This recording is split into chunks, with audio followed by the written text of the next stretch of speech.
The classroom was quiet in that uncomfortable way that only happens when everyone knows something bad is about to happen. Sunlight streamed through the tall windows, falling across rows of wooden desks scratched with initials and years of boredom.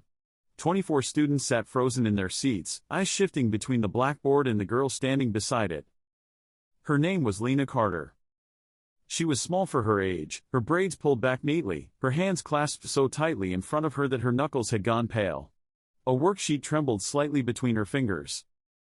At the front of the room, Mr. Hargreave leaned against his desk, arms crossed, a thin smile tugging at the corner of his mouth.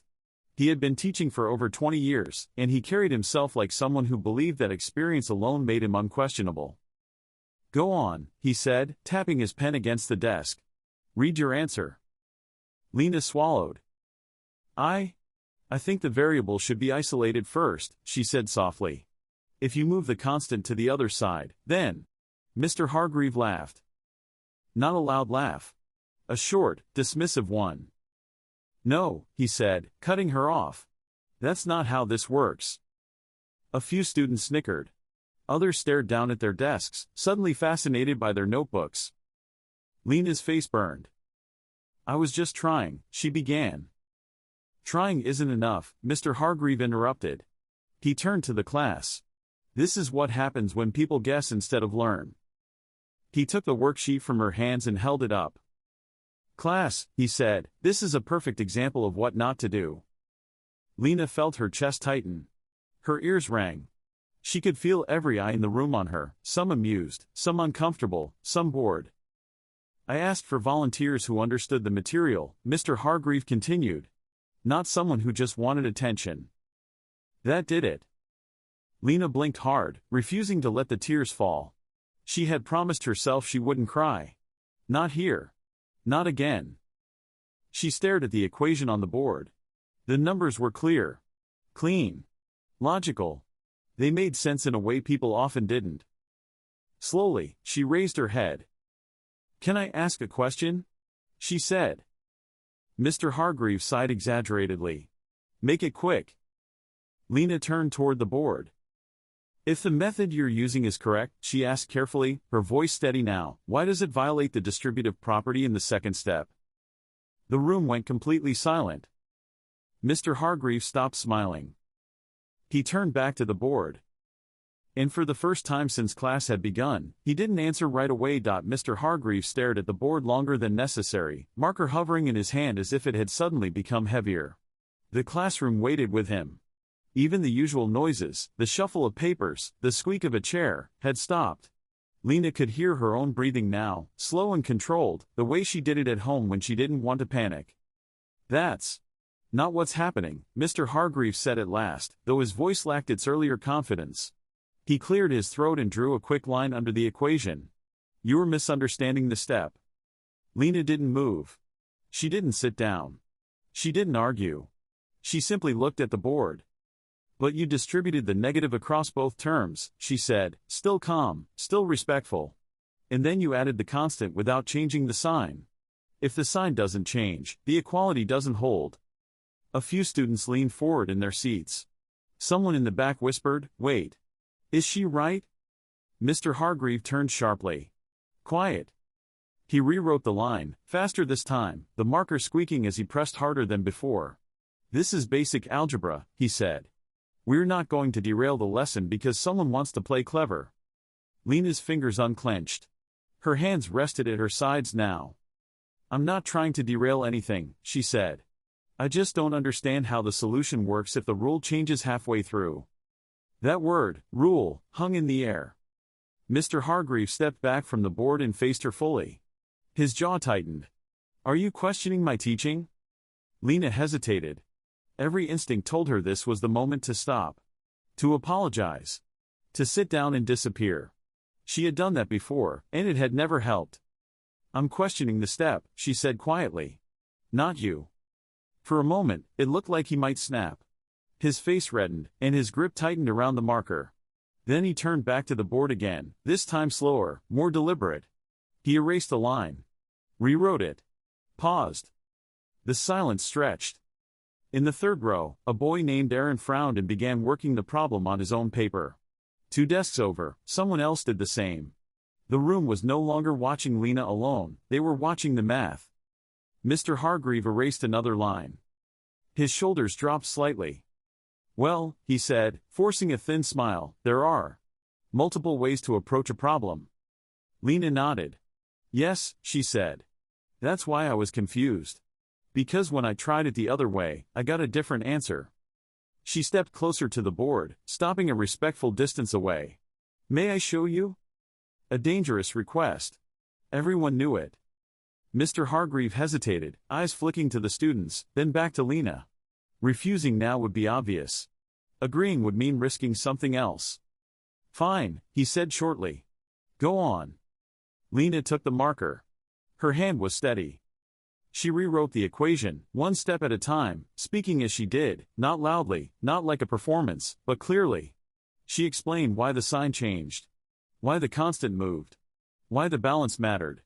When she finished, she circled the final answer. It matched the textbook. No one laughed. No one whispered. Mr. Hargreave stared at the board, then at the textbook in his hand. He flipped pages, scanning quickly. Once. Twice. A long breath left him. Yes, he said stiffly. That is another valid approach. Another. Not a correction. Not an apology. But it was enough. Lena handed the marker back and returned to her seat. Her legs felt weak now, the delayed reaction catching up with her. As she sat down, the girl beside her leaned over and whispered, "That was kind of amazing." Lena didn't smile. Not yet. At the front of the room, Mr. Hargreave cleared his throat again. "Let's continue," he said. And, he paused, then added, "Remember to check your assumptions." For the rest of the class, Lena wasn't invisible. And for the first time, the question she'd asked hadn't gotten her in trouble. When the bell finally rang, the sound cut through the room like a release of breath everyone had been holding. Chairs scraped back, notebooks snapped shut, and the tension that had settled over the class began to loosen. Students filed out in clusters, their voices low but urgent, glancing at Lena as they passed. "That was crazy," someone muttered. She actually corrected him. "I didn't even see that mistake." Lena stayed seated, carefully placing her notebook into her backpack. Her hands were steady again, but her chest still felt tight, as if something unfinished lingered in the air. She avoided looking toward the front of the room. "Lena. Stay for a moment." Mr. Hargreave's voice. The room emptied quickly after that. The door closed with a soft click, leaving only the hum of the lights and the distant noise of students in the hallway. Lena stood slowly and walked toward the front, stopping a few feet from the desk. She kept her eyes level, not defiant, not apologetic, just waiting. Mr. Hargreave shuffled papers that didn't need shuffling.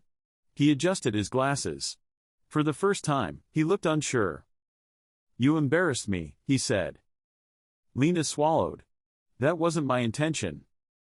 "I'm sure it wasn't," he replied, though his tone suggested he wasn't entirely convinced. He paused, then sighed. "But you challenged me in front of the class." "I asked a question," Lena said quietly. "Because I didn't understand." He looked at her then. Really looked. Not as a disruption. Not as a problem. "You were very sharp," he said, reluctantly. "Have you always been like this?" Lena hesitated. "I've always liked understanding why things work," she said. "Not just memorizing steps." Mr. Hargreave leaned back against the desk. "That can be inconvenient," he said. Then, after a beat, "But it can also be valuable." The word surprised both of them. "I reviewed the solution again after class," he continued. "You were correct. My explanation skipped a justification." He didn't say I was wrong. But he didn't need to. "I won't tolerate disrespect," he added, almost automatically. "I wasn't being disrespectful," Lena said. Her voice didn't shake. "I was trying to learn." Another silence. A different one this time. "I have a math competition packet," Mr. Hargreave said at last. "Advanced level. Most students don't get past the first section." He reached into a drawer and placed a thin folder on the desk. "You might," he said. Lena stared at the folder, unsure she was allowed to take it.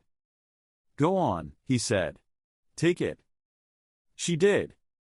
As she turned to leave, he spoke again. Lena. She stopped. You asked the right question today, he said. Even if I didn't like how it felt. Lena nodded once and walked out into the hallway. Outside, the noise rushed back in, lockers slamming, laughter, chaos. The world felt the same as it had that morning. But something inside her had shifted. She hadn't been quiet. She hadn't backed down. And the room hadn't swallowed her whole. As she walked down the corridor, clutching the folder to her chest, Lena realized something new and dangerous and powerful. Asking questions didn't make her small. It made her visible. Lena didn't open the folder right away. She carried it through the hallway, down the stairs, past the front doors of the school, and all the way to the bus stop like it might disappear if she looked at it too soon. The late afternoon air was warm, the kind that made the pavement shimmer. She sat on the bench, set her backpack at her feet, and finally slid the folder out. The cover was plain. No name. No encouragement. Just a stack of dense problems clipped together. She flipped to the first page. Her eyebrows lifted slightly. These weren't like the worksheets from class. There were no step-by-step instructions, no hints hidden in the phrasing. The problems were open, almost conversational, as if daring the reader to think sideways instead of straight ahead. Lena smiled before she could stop herself. At home, she spread the papers across the small kitchen table while her mother cooked dinner.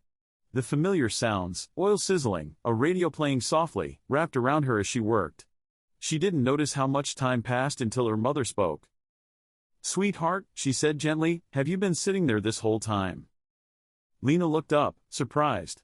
"I think so." Her mother came over, wiped her hands on a towel, and glanced down at the table. "What's all this?" "Advanced math," Lena said, then hesitated, bracing herself. "Mr. Hargreave gave it to me." Her mother studied her face first, not the papers. "Did something happen?" Lena told her everything. The laughter. The silence. The question. The way the room had changed when the mistake became visible. When she finished, her mother exhaled slowly. "I'm proud of you," she said. Lena blinked. "You're not worried?" "I'm always worried," her mother replied with a small smile. "But I'm more proud than afraid." That night, Lena worked until the numbers blurred and her eyes ached. She solved one problem, then another. Some resisted her completely. Others opened up when she stopped trying to force them. She wrote questions in the margins. Not doubts, curiosities. The next morning, she walked into class differently. Not louder. Not bolder. Just steadier. Mr. Hargreave noticed. Halfway through the lesson, he paused, glanced at the board, then said, "Does anyone see another way to approach this?" A few students looked around, unsure. Lena raised her hand. The room didn't laugh. "Yes, Lena?" he said. She spoke, carefully, clearly. This time, no one interrupted her. When she finished, Mr. Hargreave nodded once. "That's a strong approach," he said. "Thank you." It wasn't an apology. It wasn't praise meant to draw attention. But it was respect. At the end of class, Aaron stopped her by the door. "Hey," he said awkwardly. "Would you maybe want to study together sometime? You explain things in a way that actually makes sense." Lena hesitated, then nodded. "Sure." As she walked out, she realized something else had changed. The class hadn't suddenly become kind. The teacher hadn't suddenly become perfect. The world hadn't corrected itself overnight. But one question, asked at the right moment, had cracked something open. And once a crack existed, light had a way of getting in.